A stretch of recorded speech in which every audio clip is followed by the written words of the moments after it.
Hello, everyone. Welcome to SLAPschool. I am Raul Fernandez. I am going to be your moderator for these webinars, and we're very excited about what we have in store for you this fall semester, and we're very glad that you were all able to join us. For today, we have a great panelist, Eduardo Placer, and he's going to be teaching us how to unlock our voice. Eduardo Placer is a keynote speaker, social entrepreneur, and global community builder. He is the CEO and founder of Fearless Communicators, a dynamic public coaching business.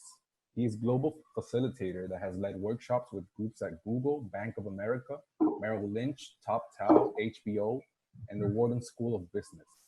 Private clients include CEOs of startup companies, UN diplomats, and social activists.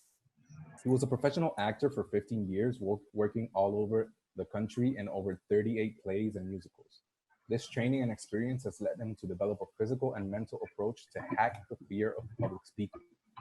Eduardo also has an identical twin, and since an early age has been battling an acute condition called show tune-itis, where he spontaneously breaks out into songs. So get ready, guys. Without further delay, please give a fearless welcome to Eduardo Placer. Hello there, everyone. My name is Eduardo Placer, and the condition is called show-tune-itis, the spontaneous eruption into show tunes.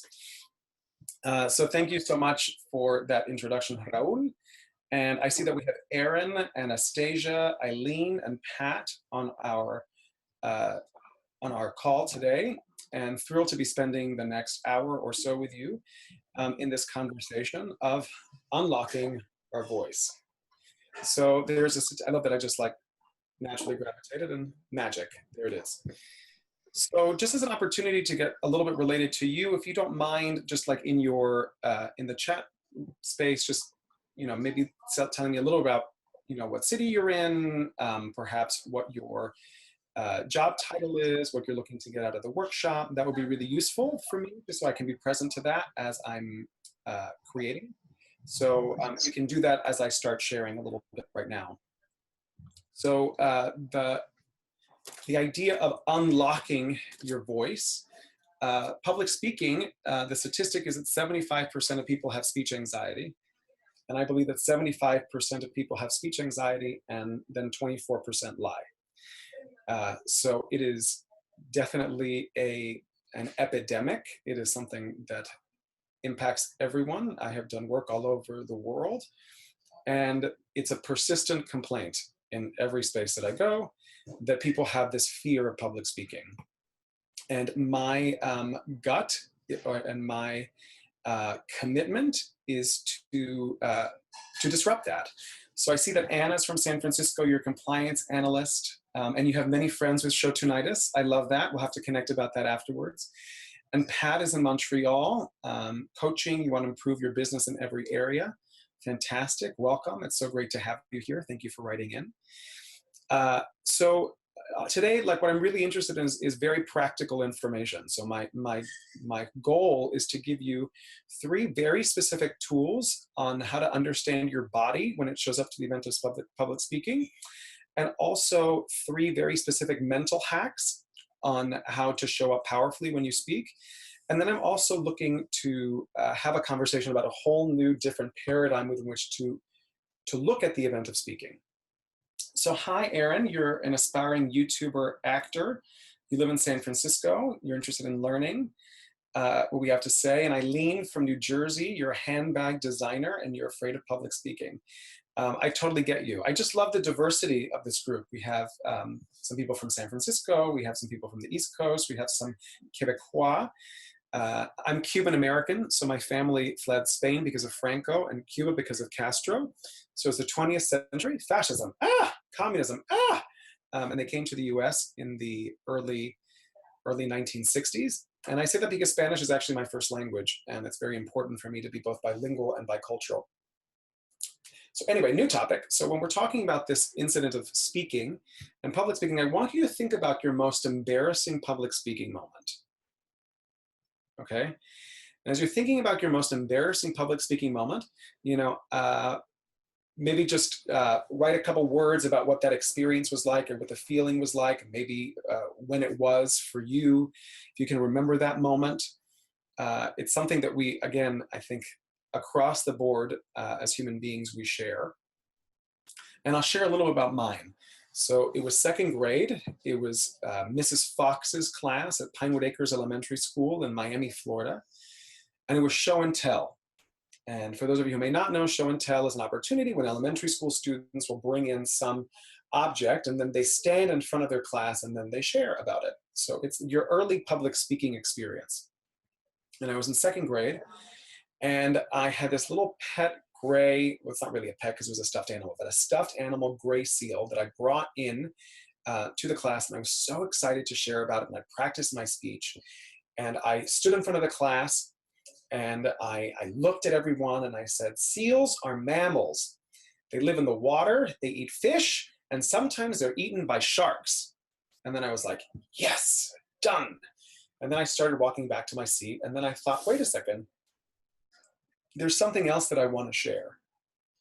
So against my, my better instincts, I walked back to the front of the class, and I stood up in front of everybody, and then I said, and I named him after someone in this class. And the moment that I said that, like, the attention shifted in the room. So before, nobody was interested, and now all of a sudden, people were interested. And I looked at my classmates and I said, I named him after Brett MacGyver. Now, the name of the seal was not Brett MacGyver. The name of the seal was Sammy the Seal, because that's clearly what you call seals. But basically what I did in 1982, when I was in second grade, is I outed myself. And I named the name of someone who I had a crush on. And the moment I said that, I just felt the need to want to pull the words back, but I'd already said them and there was nothing I could do about it. And the whole temperature in the room shifted. And what I told myself in that moment is that when I stand up in front of an audience to speak, I cannot speak the truth, I cannot be myself, and it's dangerous. So that was in second grade. So like Pat just said, in seventh grade, you had to do a speech. You tried to memorize it the night before. So when you forgot the memorized script, you immediately saw a squirrel in a tree outside the window and you said, oh, a squirrel, and everybody laughed. That was a great deflection, Pat. That's fantastic. I love that. I wish there was a squirrel when I was in second grade. It would have deflected the energy from my conversation. But in that moment, when I told myself that, like, I made a decision about my speaking and who I was in front of a group of people. And it's something that showed up for the rest of my life. You know, I'm no longer clearly in second grade. You know, I'm proudly 40 years old. And I would say that every time that I speak in front of an audience, a part of that emotion or a part of that fear or that trigger continues to show up in front of me. Now, FDR has a very famous quote, which is, the only thing we have to fear is fear itself. And we look at that and we think that that's a period, and the thought actually continues. And what he says is, I'm going to do the whole thing. The only thing we have to fear is fear itself. Nameless, unreasoning, unjustified terror, which paralyzes needed efforts to convert retreat into advance. And for me, the word that really resonates in that phrase is the word nameless. Because we have an experience, but we don't necessarily know how to distinguish it or name it. Sometimes I have a sound for that feeling, which is like right before when someone asks a question and there's that silence because nobody wants to raise their hand, or the moment right before you are getting ready to present or speak, there's like this knot in the stomach. The sound that I have for it is, you know, it's like this like deep, paralyzing, chest-filled tension. So if I don't name that, all I have is this anxiety or this feeling. But the moment that I'm able to name it, then I'm able to do something with it. And what we're going to name that right now is we're going to name it fear. And what we're going to be on the hunt for this session is to learn how to identify it and then disrupt it. So we're going to be moving around a little bit. I know I'm not going to be able to see you, but I am channeling and I am connected to and projecting that all of you are going to be engaged and you're going to be physical and you're going to be participating. I'm going to be moving on this side. You should have 3 sheets in front of you. One of them, or 2 sheets, one of them is a physical and vocal warm-up. So that is my gift for you, which is an opportunity to have some type of physical or vocal warm-up to assist you the next time you speak, so you're not speaking cold. And then the other is a sheet called the IOR paradigm, which we're going to work on towards the end as an opportunity to shift the frame around public speaking. So Eileen, you just wrote, I haven't had many opportunities for public speaking, but the few times anxiety overwhelms you, you say everything as fast as possible to get it over. However, you don't mind participating as long as you're not in front of everyone. Okay, I totally got it, Eileen. Yeah, so this is going to be really useful for you. And I want you to continue to be on the search and on the hunt for how these specific exercises are going to make a difference for you. And I'm going to make sure at the end to leave a little pocket of time to take your questions, okay? So again, we're going to be a little bit on our feet. We're going to be moving around. I'm going to be asking your questions and, you know, write furiously to participate. And again, I acknowledge you in advance for being all in and for playing full out in the time that we have together. And the thing about public speaking, again, is that it really is a practice. So it's not like a scholarly conversation, but we're not going to really get to know it or practice unless we practice it. So it really is a practice. Okay, so the first thing that we want to do is we want to talk about the most important thing when it comes to speaking. It's the first thing that we forget to do when we speak. So I'm going to ask that as a question for you, and maybe someone can write in the message here. What do you think is the most important and integral thing to us when we're speaking, and the thing we forget immediately once we start speaking? So I'm going to do the little Jeopardy theme song while we're waiting here, and if not, I'll respond. Da da da da da da da ba da da da bum ba da da da da ba da da da da bum bum bum ba dum bum bum bum bum. Okay, awesome. So we have some offers here. So Aaron wrote body language. Eileen said interact with the audience. So those are all wonderful, wonderful, wonderful guesses. And the one thing that people forget to do in the event of speaking, and the most fundamental and basic part of public speaking, is to breathe.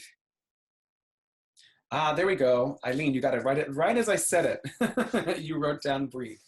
Yes, our breath. It's the first thing that goes out. So what I want you to imagine or think about is when you breathe, where do you inhale to? Where do you take your breath to? And the first thing that most people do is they breathe into their chest. So they're actually really shallow breathers.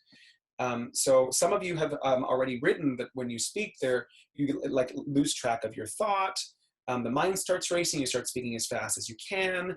Some people get cotton mouth, so their mouth gets very dry. The hands get very sweaty. So there's an experience of literal survival, right? So one thing that we want to do in order to deepen our breath is not imagine that we're breathing into our chest, but instead breathing somewhere else. I'm going to stand up, and I'm going to invite you to stand up as well, wherever you are. This is my office with my Fearless wall. Everything is orange and on brand. So I'm going to stand up, and like I said before, most people when they breathe will breathe into their chest, right? And my invitation to you when you breathe is to imagine that you're breathing a little bit lower, right? You've probably heard about breathing into your diaphragm. And so that's about the belly button, right below the belly button. And my singing teacher in grad school had an amazing word for this part of your body, and she called it the Zorch. Okay, so for the purpose of this workshop, we're going to call it the Zorch. From here on out, we're going to call it the Zorch. People are typing, and my glasses aren't on, so I can't see. Oh, great. So Anastasia just wrote, okay, cool. So, so this way I can follow with what you're writing. So we're going to inhale into our Zorch. So what I want you to do is I want you to inhale, and then I want you to exhale on a shh sound, okay? So shh, again, it's going to give you an opportunity to connect to the Zorch. Okay, so you're going to inhale. Shh,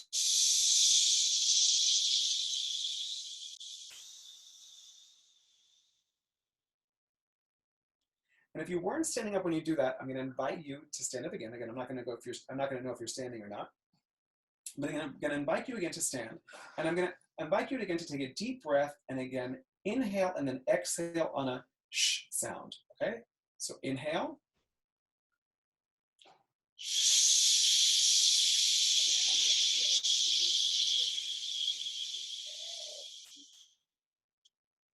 So for those of you who are participating in the breathing exercise, my question for you is, when you were standing, were your knees locked?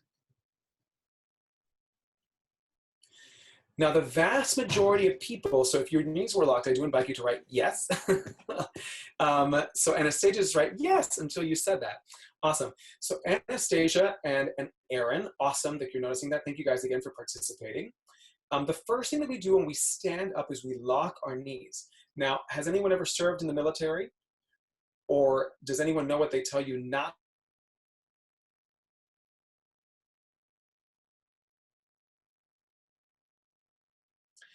They tell you to not lock your knees. And the reason why is if you lock your knees and you're standing at attention, Eileen, you pass out. So what happens when we stand up to speak is we lock our knees. And we do it thinking that we're establishing a sense of control. But actually what that's doing is making our breath very shallow, and it's causing us to hyperventilate, which is why we're having an experience of shallow breathing. Our mind is racing. We start breathing really fast. Our hands start getting sweaty, right? Because we're literally surviving the experience because we need more oxygen. So the first thing that you want to do before you speak, right, to show up powerful, is to really increase your capacity for breath and air and to relax by creating a deeper breath, okay? So that is hack number one. Okay, so Sherry, your husband told you that he was in the military. Yeah, totally. They tell you just, when you're standing at attention, don't lock your knees. And it's the first thing that we do inherently as human beings.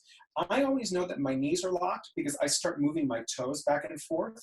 Right, one thing that you'll also notice is people will start rocking back and forth. That's also a very clear indication that one of your knees are locked. So what you want to do is, again, lock the knees and then just unlock them, and then you get a feeling of movement, right? You would never walk with your knees locked, right? You would never run with your knees locked. Don't speak with your knees locked. That also does not mean speak like this and walk around like Groucho Marx. That is very strange. So again, the first thing we're going to do is we're going to remember to unlock the knees, which is going to allow for a much deeper breath, okay? So once we do that, right, then all of a sudden there's some movement and some space. I also like to then start moving the body connected to the breath. So I like to move my shoulders back. And again, sh sound is useful, and also a s sound. And as you do that, notice that the energy of sh and s is forward. Okay, so it's not like internal, but again, there's an energy that's forward with the breath. Okay, so we're going to do that, moving our shoulders back on a s sound, and our shoulders forward for a count of 8, also on a s sound. Okay, so here we go.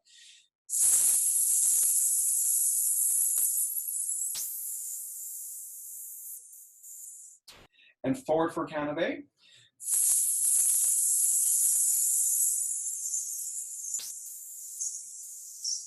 And then we're going to move our head for a count of 8 to the right, and our head to the left for a count of 8, also on a s sound. So inhale.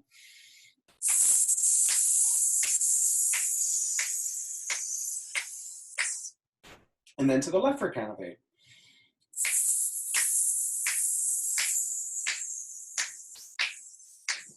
Awesome. So now, as you're starting to warm up and you're starting to breathe a lot deeper, you may start yawning. And now that I said yawning, you may just go like, I may just have caused all of you to yawn.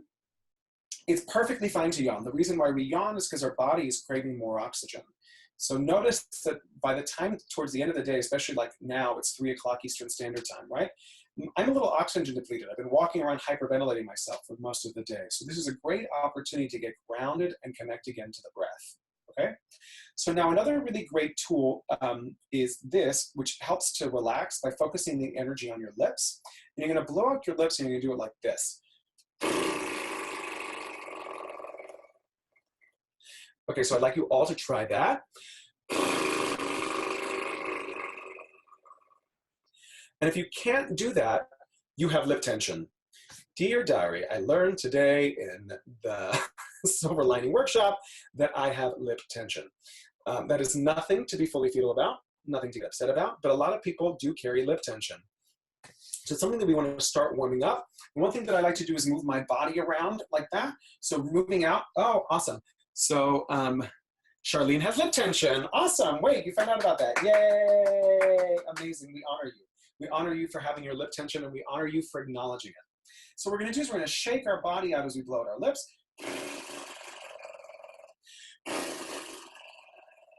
And I'm Cuban, and I love to shimmy, right? So after we shimmy, we say, azúcar. Okay, so wherever you are, right, I want you to shimmy it out, blow out your lips, and then say azúcar. So say azúcar with me. 1, 2, 3. Azúcar. So I'm going to imagine that you all just said that. Awesome. So Raul just wrote azúcar. He's Dominican, so we've been talking about azúcar this entire time. And azúcar means sugar in Spanish. So it's a celebration. It's when we're singing, we're dancing. We get that out. So the next thing that I want you to think about is when you speak. Now, this is a little bit of a trick question. When you speak, where is your voice? Okay, so I want you to think, I want you to meditate on that. And even if you think it's a silly answer or whatever, I invite you to write in the message where you think your voice is when you speak. Okay? So I'm going to do the little Jeopardy theme again. Do do do do do do do do do do boom ba na na na ba na ba na na na na bum ba dum bum bum bum bum bum bum. Okay, well nobody responded, so I'm going to answer the question. So many people have an occurring that their voice is here or their voice is here. It comes from your head if you don't warm up to use your body. Anna, awesome. Anastasia, really, really great. The back of the throat is what Eileen wrote. Awesome, really, really great. So many of us have an occurring that our speaking is here, or our speaking is here, or our speaking is here. And the origin of it may be there, but when we speak, your voice is completely and totally outside of you. So I don't have a mic, but I have a marker, so I'm going to marker drop. Okay. So the voice is not inside of you at all. Your voice is completely and totally outside of you. The whole point of your language is to communicate to a community. It's the same root, communion with people, right? So the whole point of your speaking is that it's outside of you. And we have an occurring that our speaking is for us. And it's not for us. Our speaking is to be shared. So for those of you who have issues being heard, who have a hard time being heard, I would guarantee that for a lot of you, you have an experience of your speaking or your voice being here or here or here, but not outside of you. So what we want to do is like create some opportunity or some exercise that's going to get us connected to sound outside of us. And my favorite tool for that is a very simple exercise. You're going to make an sound. So which is going to be in your lips and your teeth. And we're going to go, ma, is what it is. Okay, and notice a ma is like a ping pong ball. So it's getting the sound and then throwing it forward, or like a ricochet, right? And it's a really great tool when you're in any type of conference room setting. Now, don't do this before you start speaking. I mean, maybe when I do my big events, I have my speakers say ma to the audience, and then the entire audience says ma back to them. So it's an opportunity to create a sense of communion and community. But the ma is a really great tool to see how much energy does it take for me to fill up the space, and how much energy does it take for me to fill the room with my sound, and where are the most resonant spaces in the room. Okay, and again, the focus and the energy of ma is forward. Now also notice that when we were doing our breath exercises at the beginning, when we were doing sh and s and f, these sounds, the energy and the drive of that breath is forward, just like ma. So again, we're starting to create a pattern and a cycle of voice and of breath that then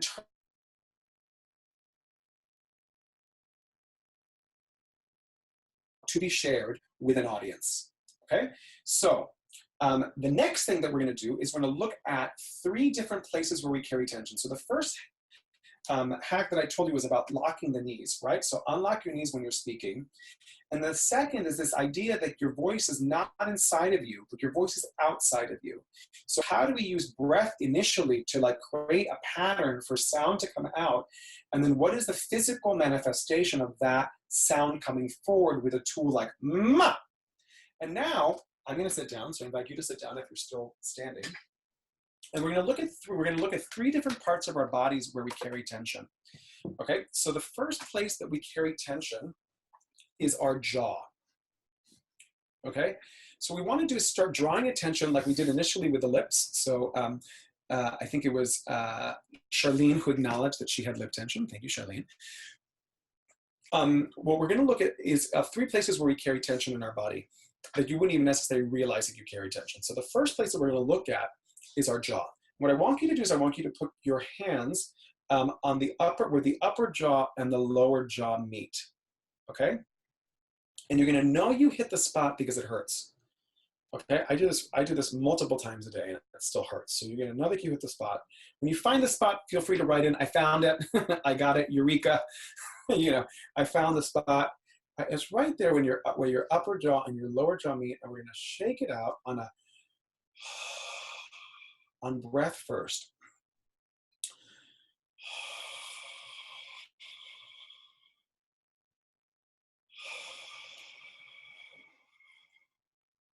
And then I like to get the side of my hands to really dig in. And again,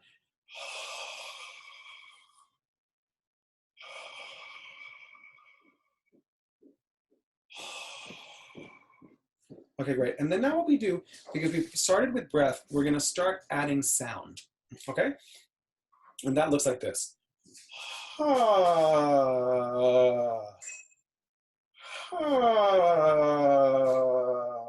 Awesome. So now, once we do that, we're going to look at another part where we carry tension when we speak, and that's going to be our tongue. Okay, so yes, our tongue is here, obviously, but we also have the base of our tongue, and the tongue goes all the way deep down into our throat. So it's not just this part that we see. And there's this part of your tongue, now this may feel a little strange as you're doing it, but like the first time that I did it, I was like, oh my God, I had no idea that was there. But we're going to look at the base of the tongue, which is in this fleshy part between where the lower jaw is. Okay, so again, I'm going to invite you to, feel around there and give yourself a little bit of a massage, and you're going to find knots that are going to be like, as you dig in deep along the side, the edge of the jaw in this little fleshy part in the base of the tongue, you're going to find some knots there, and it may feel a little strange, but what we want to do is we want to massage that very carefully.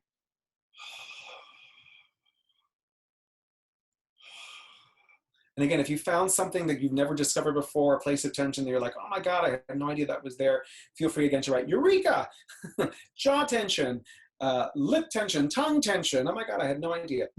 So again, we're going to be breathing into there. Oh my gosh, so Anastasia wrote a jaw crackle, your jaw crackle, definite tension. Awesome, really, really great. So again, this is all super practical. I mean, we tend to speak cold. You would never run in the morning without stretching. You would never do a workout without stretching. So you really want to start getting into the habit of warming up and drawing attention and giving energy to parts of your body that are going to support you in speaking powerfully. So again, the base of the tongue.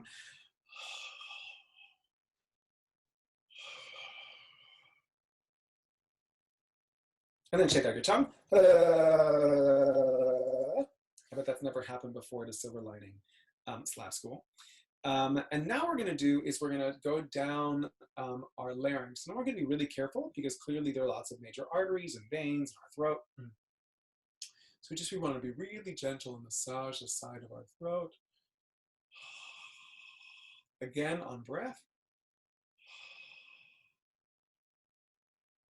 And then really gently, you're going to shake out the larynx.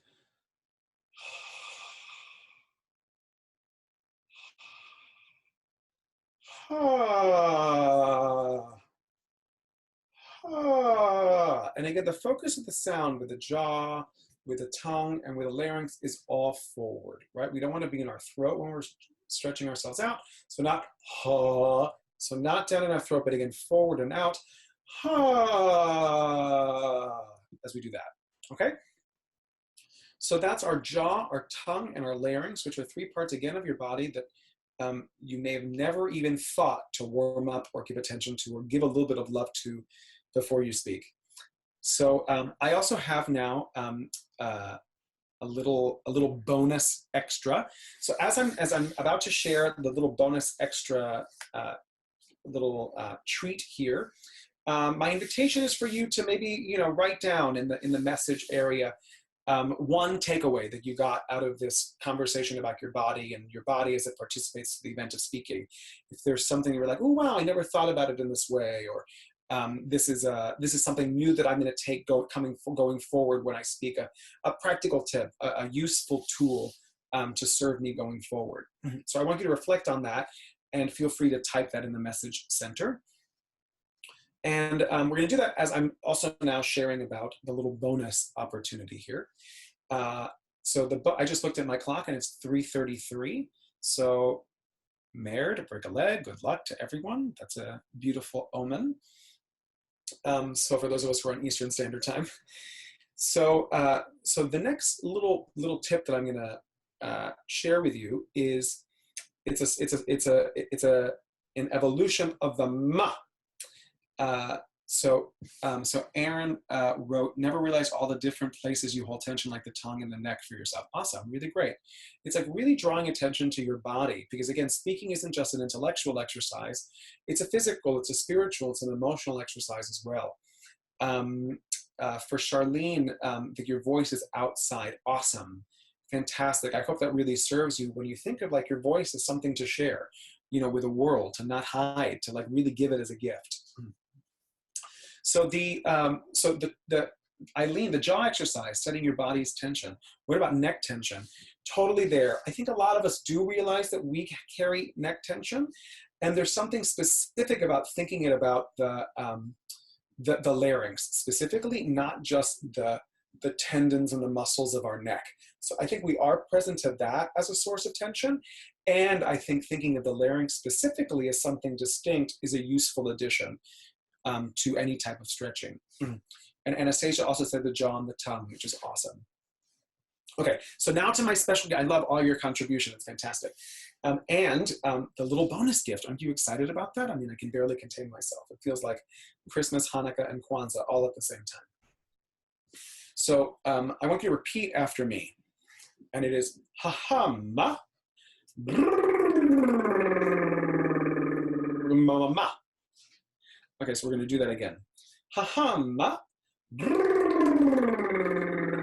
ma.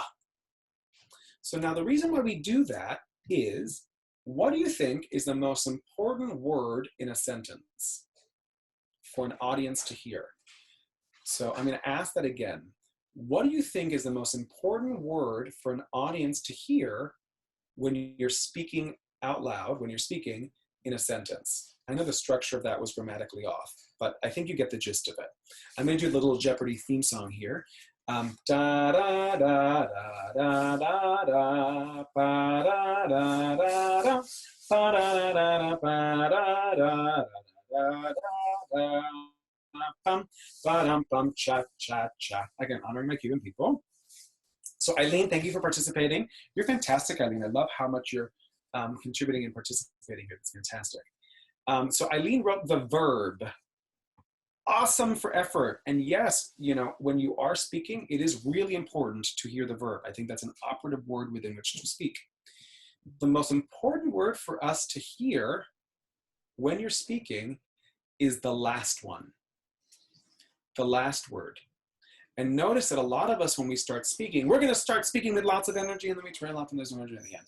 And then we're going to give you some voice and power, and then we're going to trail off because I don't have any oxygen or air to me to the end. So the most important word when you speak is the last one, because it completes the thought. So ha-ha-ma, ma, is a really great tool to get us equipped with how much energy it takes for us to sustain a thought through the end with enough air and breath to land the last word. How many times have you been in a place listening to someone and you just feel like, I have no idea where they're going with that, and you're almost leaning in to hear the last part of it? It's a big thing in the US for the Americans. So again, ha-ha-ma, ma, is a great tool to, again, give us that sense and that training to get how much energy it takes us to drive the thought to the end of the line. Okay, so that is my last little bonus vocal hack. Yay! And yes, you can all applaud. And I'm imagining that all of you are applauding from everywhere that you are, listening and participating. So now we're going to move and change the conversation and talk about the mind and how the mind shows up to the event of speaking. So thank you, Sherry, for your applause. I love it. I love the little emojis. So what we're going to look at now is the mindset of public speaking. So what I want you to think about is, this is like we're going to bring in some truth. We're going to drop the marker again here, Fearless Orange on brand. What I want us to think about is how many of you would identify as perfectionists? And if you're perfectionist, I don't know if you can raise your hand, or if you can write, I am, I totally am, 100%. You know, I acknowledge myself as being, so Eileen is definitely a perfectionist.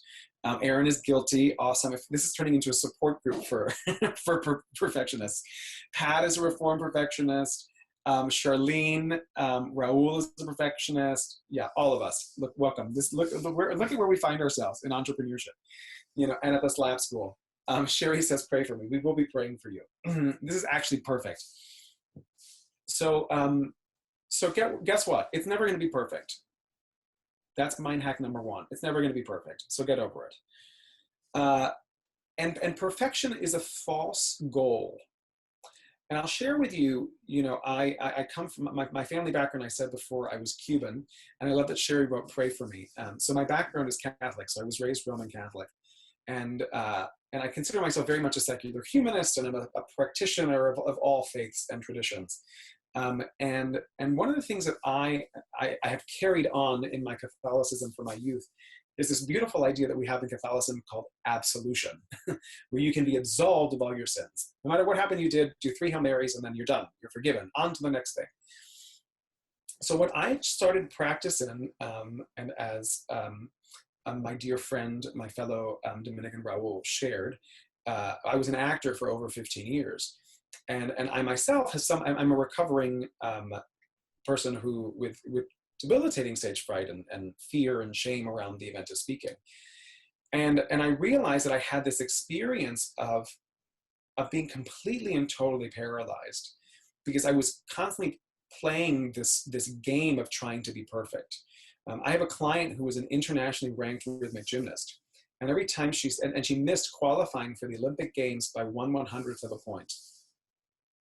So every time she's speaking, she's deducting points from herself from a scale from a perfect 10, from some idea of a perfect 10, right? So what I've done is, what I do before I speak is I do several things. One, I absolve myself of perfection. The way that I do it personally is I do the sign of the cross 3 times, right? And then I say, I love you. And it's a fast, you know, little ritual. And then I say, I love you. And I say, I love you twice. I say, I love you for me. And then I also say, I love you to the audience.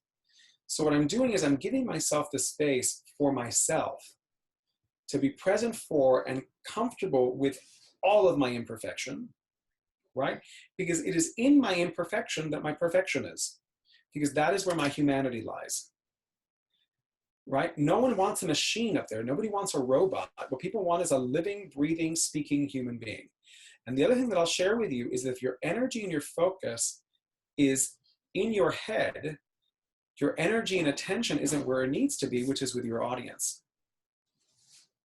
So my first trick, or the mind hack for you, is to create some type of ritual for yourself to absolve yourself of this idea of perfection. So I have some people who pump themselves up. Some people like do push-ups and sit-ups. Some people say, you got this. Some people say, you're awesome, but they have some type of ritual for themselves which connects them to disrupting that perfectionism and just standing in the possibility of just being real and a human being with everything that's perfect and everything that's imperfect. And again, with all of it that is imperfect, it's perfect.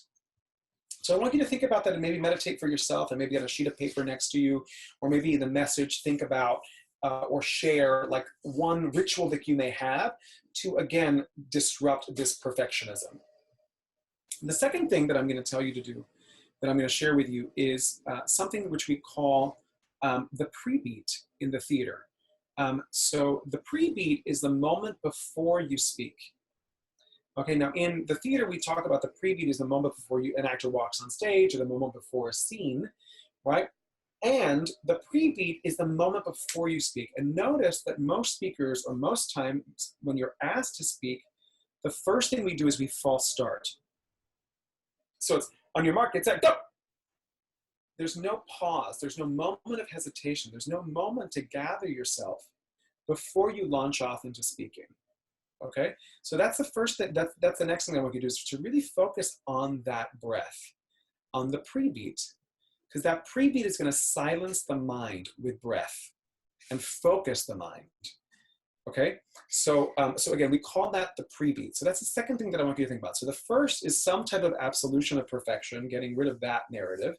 And number two is to create this pre-beat, the moment before you speak. So you're not rushing, but instead starting from a place of calm and confidence. And many people have a hard time with the silence. They have a hard time with that. So Anastasia wrote, the pre-beat applied to public speaking is great advice. I hadn't thought of that outside of waiting to enter a scene. Totally. It's like that moment before, like no one sees what you're doing off stage, but what we're really doing is breathing, we're focusing. And then we walk on stage. What's the moment before the speaking? What brings the speaking into life? So within that pause, and I'm going to actually write this down in the panelist attendee, where I'm going to write this word here that I've invented. And it is think, breathe, speak as one word. So think, breathe, speak.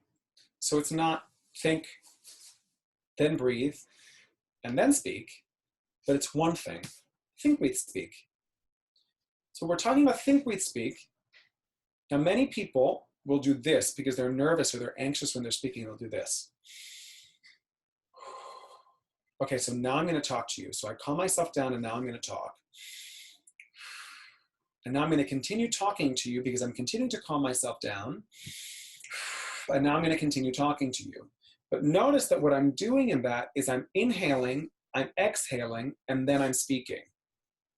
And that is insanity. It's totally fakakta. It's crazy. Because what you're doing is you're inhaling, you're exhaling, and then you're speaking. So it's like going to the gas station, filling your car with gas, emptying 90% of it, taking off, and then being pissed off that you have to like put gas in again. Because when it is that you are speaking, you are actually exhaling. So now I'm going to ask you another one of these little mic drop questions, which is, what does it mean to inspire? What's the first thing that comes to your mind? I'm going to do a little Jeopardy theme again. Da da da da da da da ba da da da bum ba da da da da ba da da ba da da da bum ba dum bum bum bum bum. So to inspire, to create an emotional connection, to lift someone up, and Anastasia said to give breath or life to an idea or someone. Absolutely. Inspirar, expirar.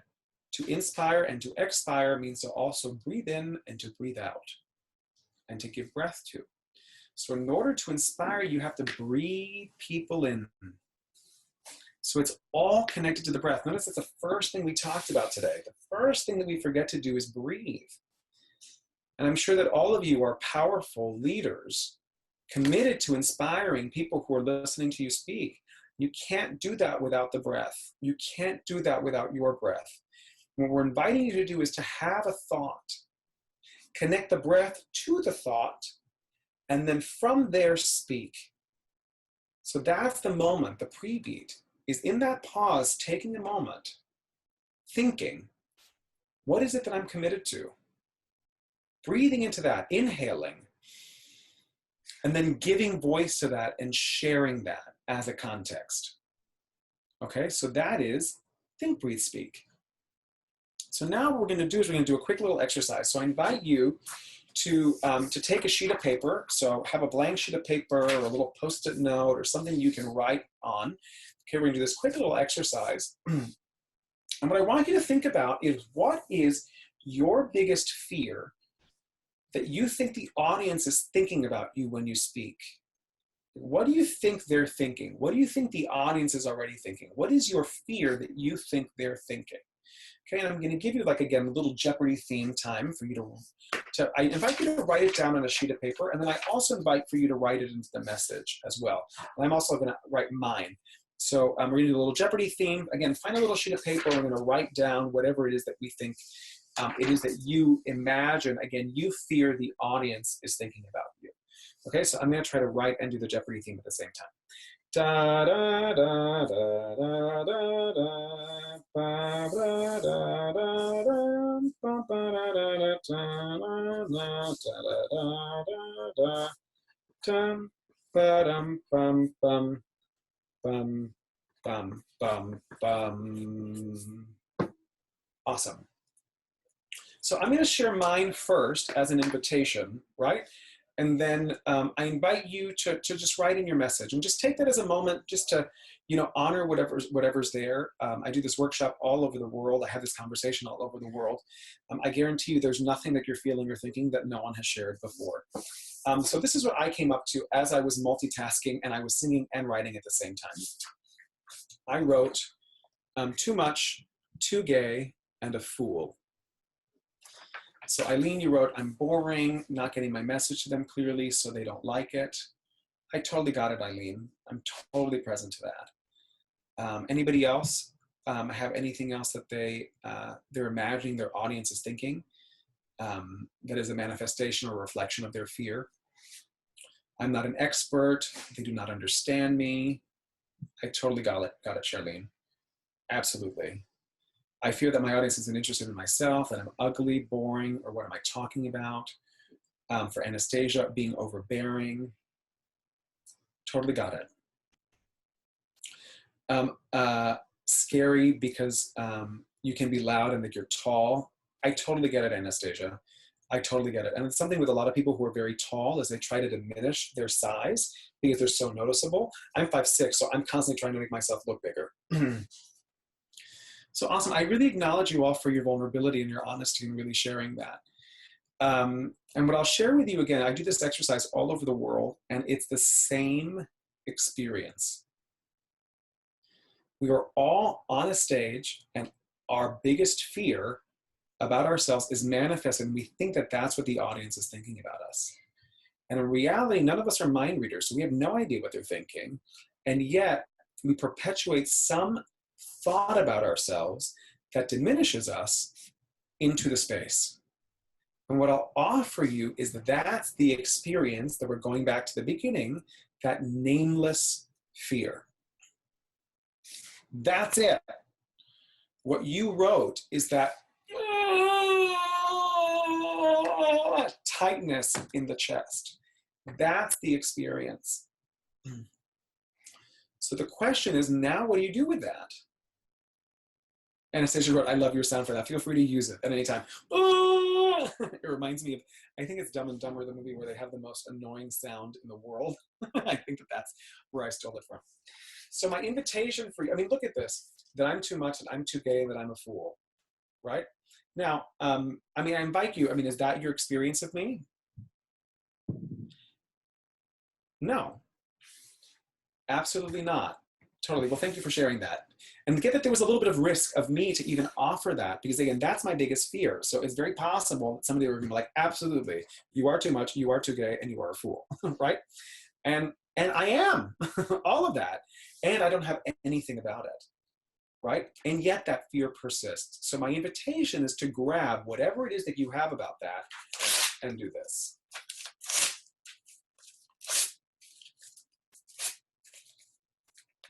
Eileen just wrote, you are genuine. That's what I like. Awesome. Thank you for that.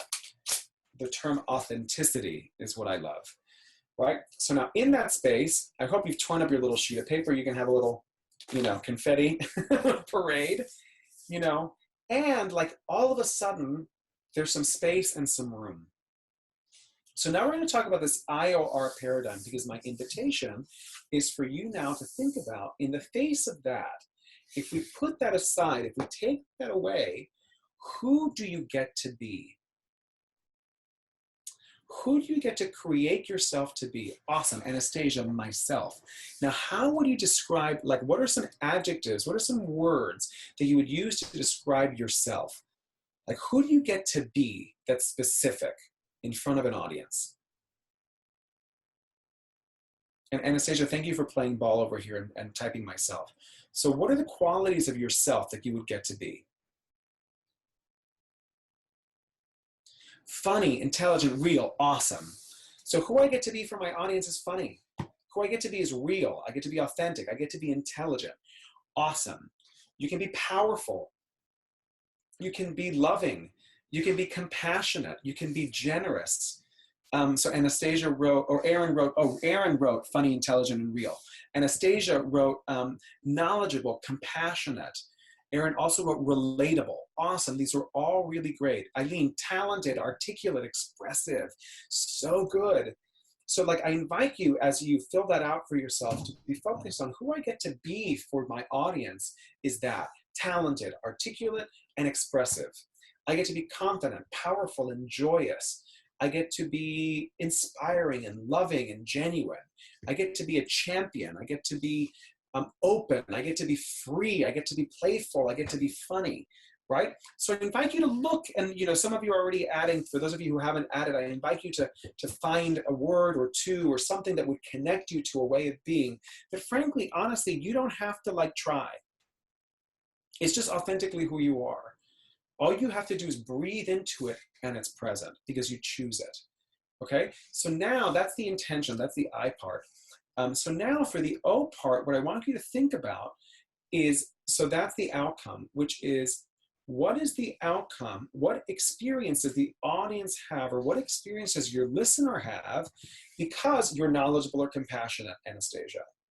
Or Aaron, if you're funny, intelligent, and real, what experience does your audience have? Or Eileen, if you're talented, articulate, and expressive, what experience does your audience have of you? Okay, so take a moment and write down, what do you think your audience experiences when you get to be what you wrote?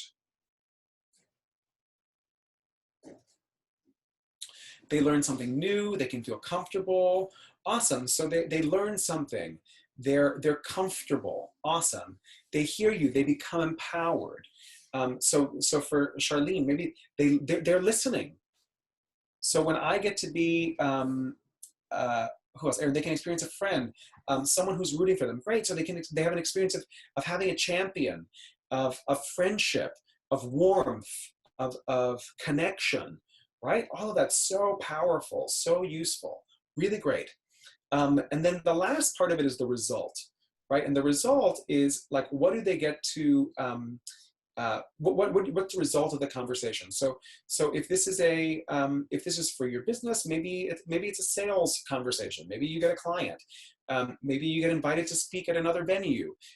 Maybe you win an award. Like, there's some type of measurable result that happens at the end that I want you to think about as you're creating this as a context for yourself. Something that you can use for yourself as a practical tool. Intention, outcome, and result. And notice that if you reverse it, you get ROI. So if you use the IOR, the intention, outcome, result model, there's a return on your investment. Now notice that it's not return on investment yields intention, outcome, result. Because the focus here is not on the result, the focus is instead on the intention. The focus is on who you get to be in the conversation. And what I will offer you is, if who you are leading from is a place of being talented, articulate, expressive, funny, intelligent, real, knowledgeable, relatable, and compassionate, that is a victory. It is a victory over the past. It is a victory over fear. And there's this very famous poem, "Death be not proud, though some have called thee mighty and dreadful, for thou art not so," by John Donne. This is the English major / Shakespearean actor in me that's quoting a little bit of British poetry. But I like to think of the term, "Fear be not proud, though some have called thee mighty and dreadful, for thou art not so." Now the word fearless, I thought forever meant without fear. But the word is not fear done. The word is not fear gone. The word is not fear without. The word is fear less. So it's not going anywhere. It's not going anywhere at all. It's one of our 4 main emotions that we have as human beings. We have joy, sadness, anger, and fear. That's it. And fear can be really useful when it's rational, like I'm going to die, or like my safety is guarded and protected. But is not useful, is not helpful in moments of irrational fear, like when you just have to speak in front of an audience about something you're really committed to. So this model helps us to disrupt this conversation that has us instead focusing on our fear as opposed to focusing on our commitment. And who we get to be is people of service with our message to an audience. An audience that is yearning for and hungry for and listening for a message that we have that can transform their lives. And in that moment, like that poem, Death Be Not Proud, he says, death thou shalt die. And the moment that you stand in this IOR paradigm, if for a moment fear disappears, fear dies, and what you're present to is power, authenticity, and yourself. The true essence is yourself, of yourself, as a human being in generous communication. So thank you so much for participating in our workshop. I see that there's some signs. We're at 3:59. I know we started a little bit late, so I can stay for a couple minutes if you have any further questions. I know Anastasia rose her hand, so I'm going to acknowledge that. I'm also going to share with you that as a free gift for all of you, we're going to send this in an email. I have a 3-part mini-series. I love it. It's called a mini-series called Downton Abbey. No, it's not called Downton Abbey. And it is called Courageous Storytelling. So it's my free gift to all of you for participating in this. Again, it's a 3-part workshop, mini-series, video series. Each video is like 10 minutes long. And again, it's all about how to create and share courageously. Just so you also know, there are a couple other of these silver lining workshops that I'm going to be holding in the next couple of weeks. So anyway, so I'll take a couple minutes to answer a couple of questions. Again, thank you so much for participating. Thank you, Anastasia, for saying that was fantastic. Thank you for your attendance and your participation. I acknowledge all of you again for your engagement, for your participation. I love the feedback as we were, it really felt like we were in space together. And Erin, thank you so much for attending. Really happy that you attended as well. Again, if there are any questions, feel free to ask them. And if not, feel free to email me. You can email me at Eduardo, EDUARDO, at fearlesscommunicators.com. Again, that is Eduardo, EDUARDO, at fearlesscommunicators.com. So thank you, Anastasia, again for writing. You really enjoyed everyone sharing their intentions. It was very helpful. Awesome. Thank you again for your participation. It was great to have you sharing as well. You're not too tall. You're just perfect. And with that, if there are no questions, I'm going to say, Raul, take us away. So Eileen, thank you for writing that you love the webinar, such great info. Awesome. Thank you so much, Eileen.